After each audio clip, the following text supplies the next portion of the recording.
Our whole universe was in a hot, dense state that nearly 14 billion years ago expansion started. Wait, the earth began to cool, the autotrophs began to drool, Neanderthals developed tools, we built a wall, we built the pyramids, math, science, history, unraveling the mystery that all started with a big bang. Why are you making me watch this? I could be fixing the electrical driver on my cyclotron. Vincent, I swear, the people in this show are exactly like us. Why am I having to watch this show about the Big Bang Theory? I already know everything about it.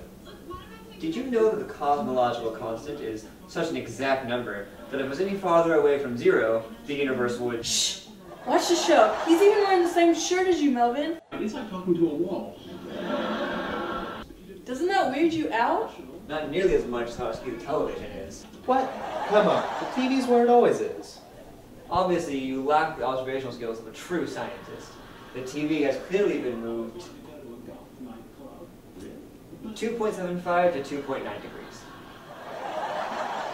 You may scoff, but I think of the angle of television as being as immutable as the cosmological constant. Melvin, what does the cosmological constant have to do with any of this?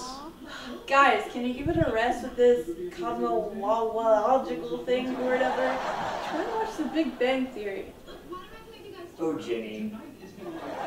Hey! I'd like to interrupt this program to tell you about the real Big Bang. Melvin, turn it back on! Shh. See, the Big Bang started when— you may want to close your eyes. I assure you this will be quite vivid.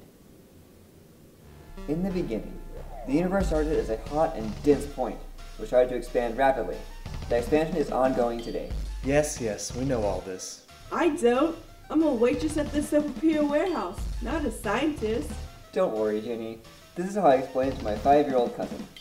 Now, the cosmological constant describes the rate of the expansion of the universe. It's an extremely tiny number, and by tiny, I mean 10 to the negative 120th. Whoa. Exactly. If the cosmological constant were any farther away from zero and negative, the universe would have existed for an infinitesimal amount of time before collapsing in on itself. And if it were farther away from zero and positive, the universe would be expanding far too fast for life to exist. Atoms would be ripped apart, as well as our bodies and all the matter in the universe. Melvin, that's disgusting. I don't write the rules of the universe, I explain them. What was the point of that? The cosmological constant is a metaphor for the angle of television. If it's not accurate to 1/10 of a degree, I'm not in my comfiest viewing arrangement. Yeah, well, I think you're overestimating how exact the cosmological constant has to be. Maybe it's pure chance that the universe started with a cosmological constant that was perfect for a life-sustaining universe. I refuse to accept that our apartment is at the mandate of chance. I designed the television to face this spot at an exact 14.75 degree angle. When it's moved willy-nilly, there are dire consequences. Melvin, the apartment and the universe are not coterminous. Just because you designed the apartment doesn't mean that the universe is designed. You think my argument is faulty? Yeah, I do. The cosmological constant is hardly proof that the universe is designed. You've awakened in me an intellectual behemoth comparable to Bruce Banner's transformation into the Incredible Hulk.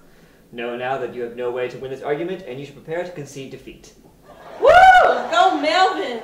Watch your show! Well, Vinny, I have a plethora of arguments here. What do you want to hear first? Come on, let's get this over with. Well then, let's start with complex chemistry. All the elements in the periodic table, elements necessary for human life I might add, have not always existed. Where do they come from? Particles, protons, and neutrons are fused together in interior stars or during the Big Bang.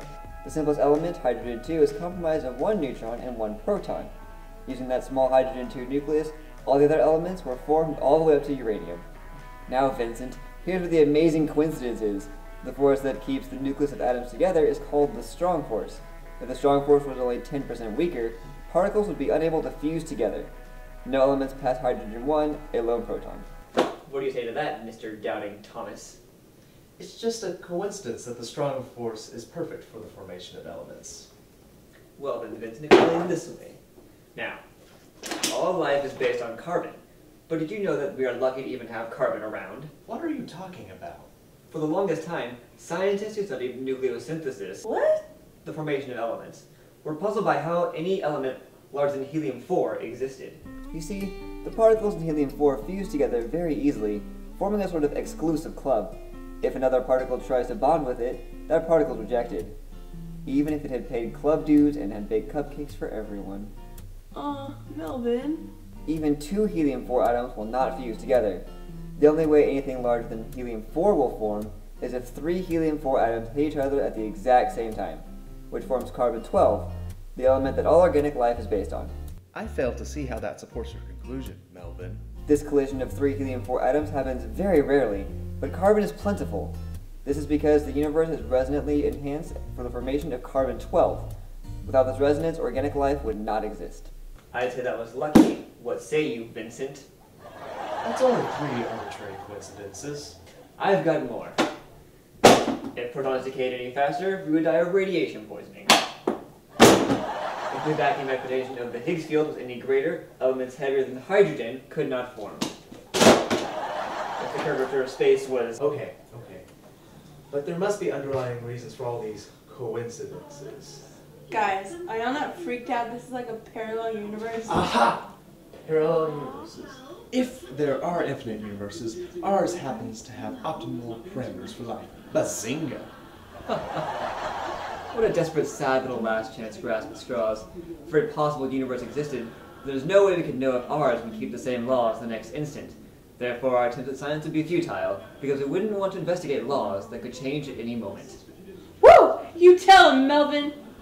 Furthermore, for the much simpler hypothesis that an omnicompetent designer created a universe with the parameters for life to the idea that an infinite amount of unknown universes exist. Your hypothesis is unelegant, messy, and contrary to the spirit of scientific inquiry. Bazinga. Who's that? I ordered pizza. When did you order pizza? Well, give up books to prepare my argument. I need to be upset by your inevitable defeat, so I compensate. You got me. Pineapple. I know what's your favorite. Aww. You know, everything I knew about the universe was wrong. But I think I'll be okay. I have you guys. Melvin, hug him. Who wants to watch TV? Besides, there's like Voltron coming. It's in the midst of being repaired. I need to work on my electrical drawing.